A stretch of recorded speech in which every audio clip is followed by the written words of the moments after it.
Assalamualaikum warahmatullahi wabarakatuh. Teman-teman kembali lagi di channel YouTube saya, Khairun Imam. Gimana nih kabar kalian? Semoga kita semua selalu diberi kesehatan, kemudahan, dan juga limpahan rezeki dari Yang Maha Kuasa, teman-teman ya. Nah, di video kali ini kita akan melihat bagaimana warga Jakarta sepertinya sedikit geram dengan kelakuan Rano Karno. Karena ketika banjir kemarin, seolah-olah dia menyalahkan Tuhan, teman-teman. Kok bisa menyalahkan Tuhan? Tidak melakukan introspeksi dan langkah-langkah pasti untuk mencegah banjir.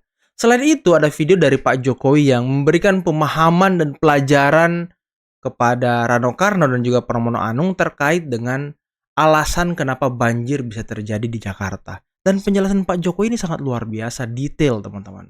Dan yang terakhir, bagaimana langkah-langkah taktis yang dilakukan oleh Gubernur Jawa Barat, yakni Kang Deddy Mulyadi, dalam menangani banjir teman-teman. Dan tidak menyalahkan orang lain tentunya, utamanya Tuhan. Oke teman-teman, sebelum kita mulai videonya, jangan lupa like, subscribe, dan share. Dan tanpa perlu berlama-lama lagi, mari kita mulai videonya berikut ini. Kenapa kita tahu informasi ini? Cuman memang masalah curah hujan itu semua keputusan Tuhan. Urusan Tuhan ya Bang kan. Rano, gak usah nyalain Tuhan lah, tapi ikhtiar aja, gak usah nyalain Tuhan.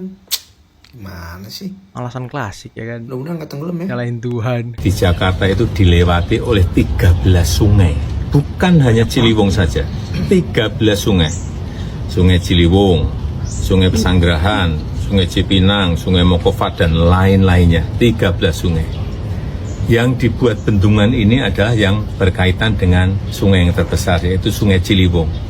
Dibangun di atas, di Kabupaten Bogor, yaitu Waduk Ciawi dan Waduk Sukamahi. Ini waduk kering untuk menahan air. Tapi kalau airnya juga terlalu banyak, ya waduk ini juga nggak akan bisa menampung, sehingga mau tidak mau air harus keluar. Dan kemarin memang saya mendapatkan informasi memang intensitas hujannya di atas memang sangat tinggi sekali.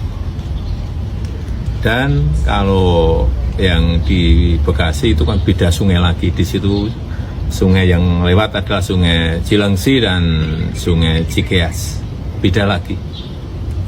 Memang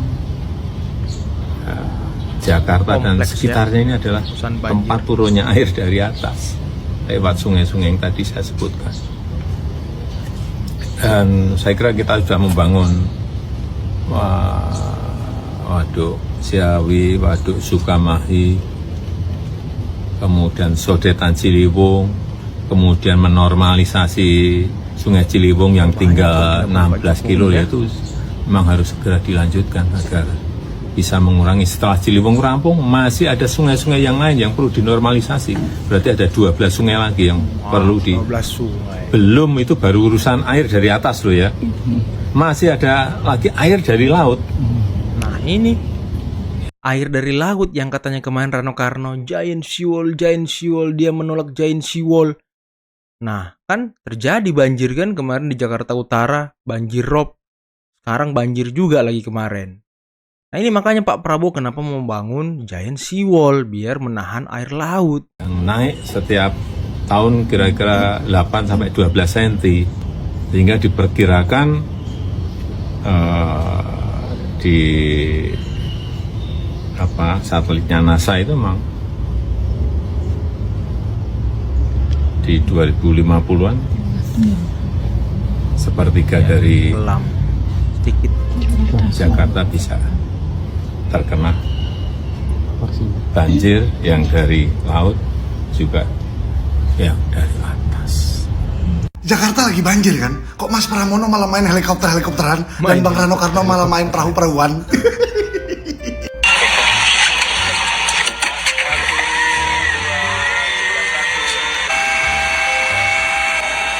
Waduh, mantau banjir ya guys ya.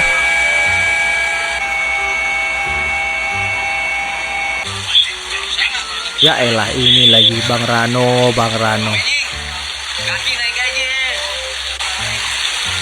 Nah banjirnya nggak sampai lutut loh. Sebuah perbedaan yang mencolok.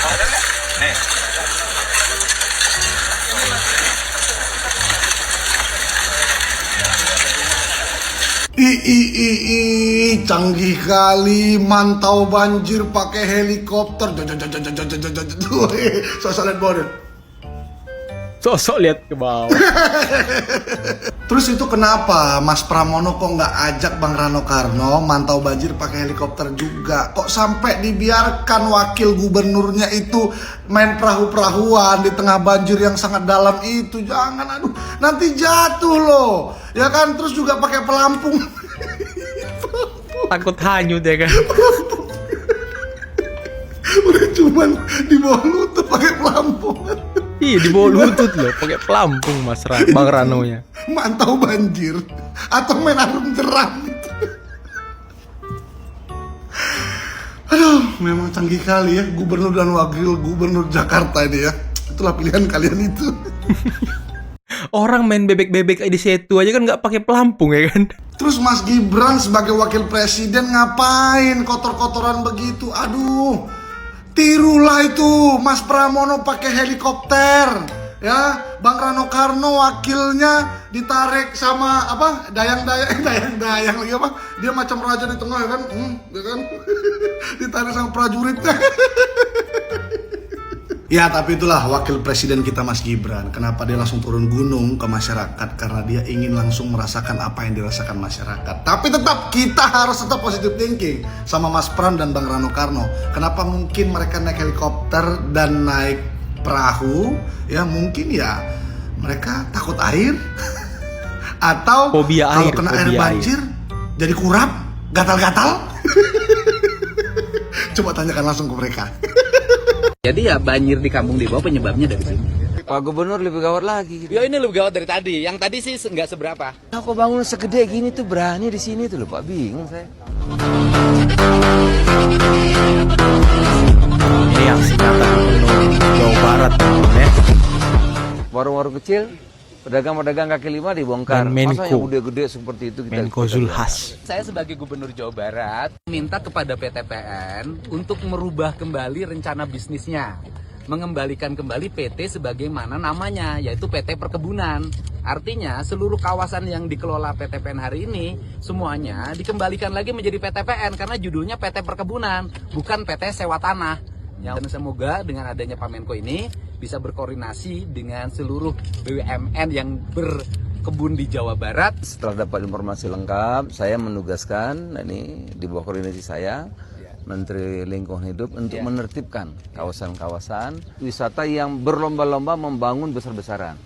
Tentu ini akan berdampak besar terhadap kerusakan lingkungan yang luar biasa. Betul. Yang rusaknya lebih besar dibiarkan, masa yang kecil diusir. Nah, tentu aturan undang-undang harus berlaku yang sama ya. Tempat wisata di puncak dibongkar paksa, sampai ada yang mukul sopir alat beratnya juga.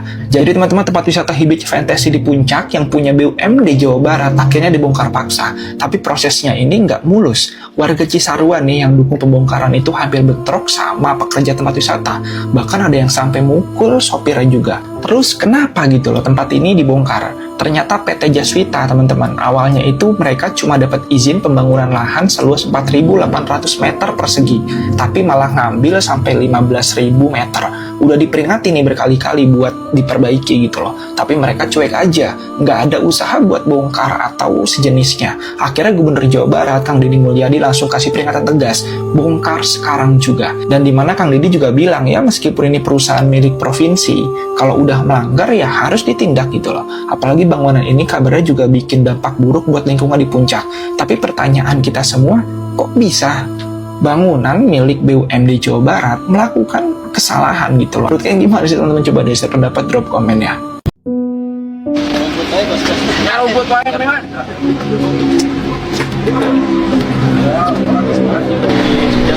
Ya Mas, dari mana ya Mas? Ini Dari Jaswita mana? saya dari Jaswita Lestari. Bapak Jaswita itu perusahaan siapa sih? Perusahaan Sini. Perusahaan siapa? perusahaan BUMD. Ya BUMD. Harus ngasih contoh nggak kalau BUMD? Kenapa melanggar?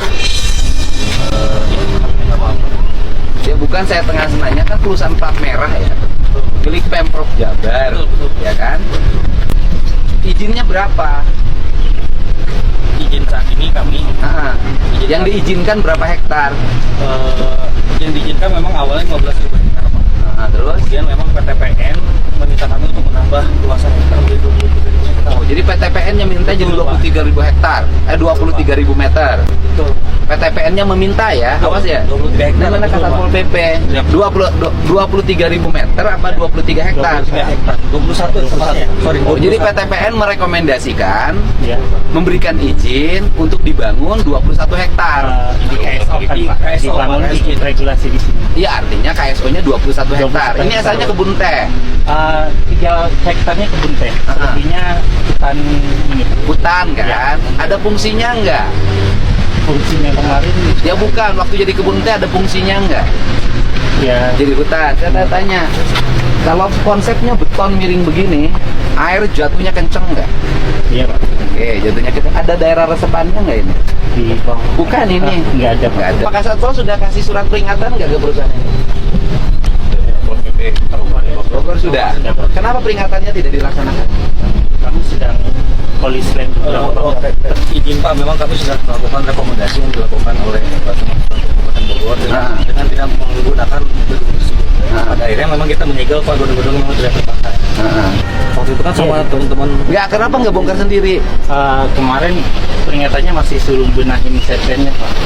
Dan Iya. kita on proses kan. Waktu itu masih diminta revisi setline-nya. Pernah ada ini nggak pada Kasatpol permintaan untuk membongkar? Ada Ada dari dari Pemprov Bogor. Pemda Bogor. Surat peringatannya ada, Bapak bisa lihat ya. Ada. Nah, terus kenapa nggak bongkar? Kemarin masih dapat arahannya suruh revisi ini Pak. Yang kasih pengarahan siapa? Dari aturan yang kita dapat sih kita pengajuan saat itu Pak. Oh, Gitu. sekarang gini. Ini sih yang bener nih, yang punya duitnya siapa sih yang bangun ini? Nggak mungkin Jaswita punya duit. Iya, waktu dulu Pak. Nah, yang punya duitnya siapa? Ada investor-investor. Siapa sebutin? Eh, Iya, Jaswita nggak mungkin punya duit lah. Iya, Saya iya. tahu nggak lah, ini Jaswita hanya pakai cover aja untuk mendapat izin agar mudah, tidak ada yang melakukan penindakan. Pakailah cover PT Jaswita, gitu loh Pak. Anda itu jadi boneka. Nah, teman-teman, itulah tadi beberapa video yang bisa kita simak, yang bisa kita saksikan pada kesempatan kali ini. Dan menarik ya, bagaimana warga sepertinya geram juga dengan Rano Karno yang menyalahkan Tuhan di banjir Jakarta kemarin. Masa iya sih Tuhan disalahkan? Belum lagi gubernur yang katanya kiriman lah, inilah, itulah. Ya udahlah, kalau sudah tahu bakal ada kiriman air dari daerah, ya dinormalisasi sungainya, dikeruk. Nah, mendengarkan tadi penjelasan Pak Jokowi itu sangat detail, teman-teman. Ada 12 atau 13 sungai itu yang harus dinormalisasi agar ya dapat menampung air yang dari atas. Belum lagi air yang dari laut, kata Pak Jokowi. Nah, itulah makanya kenapa Giant Sea Wall harus dibangun untuk menahan air laut. Karena kalau tidak, ya Jakarta Utara sebagian wilayahnya akan terendam, teman-teman. Dan ini yang tidak diinginkan banyak warga yang akhirnya nanti terdampak gitu. Makanya ya Pak Menko AHY ditugaskan oleh Pak Prabowo untuk segera merealisasikan pembangunan Giant Sea Wall. Oke lah, mungkin cukup sekian dulu video kali ini. Semoga kedepannya banjir bisa teratasi dengan baik. Tidak ada lagi masyarakat yang terkena dampak. Tidak ada lagi masyarakat yang mungkin merugi akibat banjir. Karena ya bisa kita lihat teman-teman, sangat dahsyat banjir yang terjadi kemarin ya. Akhir kata, billahi taufiq wal hidayah. Wassalamualaikum warahmatullahi wabarakatuh.